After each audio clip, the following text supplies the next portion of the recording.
ನನಗನ್ಸೋದು ಅವ್ರು ನಮ್ಗೆ ಬಿಟ್ಟು ಹೋಗಿ ಈಗ 5-6 ವರ್ಷ ಆಗಿರ್ಬೋದು, ಆದ್ರೆ ನಮಗೆ ಎಲ್ಲೂ ಅನ್ಸಲ್ಲ. ಯಾಕಂದ್ರೆ ಪ್ರತಿ ಒಂದು ವರ್ಷನೂ ನೀವೆಲ್ಲರೂ ಸೇರಿ ಅವ್ರ ಹೆಸರಲ್ಲಿ ಒಂದು ಪುತ್ತಳಿನ ಒಂದು ಕಾರ್ಯಕ್ರಮ ಮಾಡಿದಾಗ ನಮ್ ಜೊತೆನೇ ಇದಾರೆ, ಜೀವಂತವಾಗಿದ್ದಾರೆ ಅಂತಾನೆ ಅನ್ಸೋದು. ಅವ್ರು ಎಲ್ಲೂ ಹೋಗಿಲ್ಲ.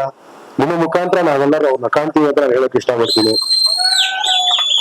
ನಿಮ್ ಕೂಗಾಟ, ನಿಮ್ ಕಿರ್ಚಾಟ, ನಿಮ್ ಪ್ರೀತಿ ಹೀಗೆ ಸದಾಕಾಲ ನನ್ ಮೇಲಿರ್ಲಿ, ನಮ್ ತಾಯಿ ಮೇಲಿರ್ಲಿ, ಬರಂತ ಮಗು ಮೇಲೆ ಇರ್ಲಿ ಅಂತ ಕೇಳೋಕೆ ಇಷ್ಟಪಡ್ತೀನಿ. ಹಾಗೆ ಎಲ್ಲ ಈಗಲೇ ಎತ್ಬಿಡ್ರಪ್ಪ. ಇನ್ನೊಂದು ಏನಂದ್ರೆ, ಇವತ್ತು ಸ್ವಾಮೀಜಿ ಅವರಿದ್ದಾರೆ. ನಾನು ಆಕ್ಚುಲಿ ಅವಾಗ BGS ಅಂತ ಇತ್ತು, AC ಅಂತ ಆಗಿದೆ ಅನ್ಸುತ್ತೆ. ನಾನು 10 ವರ್ಷ ಅದೇ ಶಾಲೆಯಲ್ಲಿ ಓದಿದ್ದು. ಇವತ್ತು ಅವ್ರ ಮುಖಾಂತರ ಪುತ್ತಳಿನ ಇನಾಗ್ರೇಟ್ ಮಾಡಿದ್ರು ನಿಜವಾಗಿ ಹೆಮ್ಮೆ ಅನ್ಸುತ್ತೆ. ಸೊ ನಾನು ಮತ್ತೊಮ್ಮೆ ಸ್ವಾಮಿಗಳಿಗೆ ನನ್ನ ಧನ್ಯವಾದ ಅರ್ಪಿಸ್ತೀನಿ.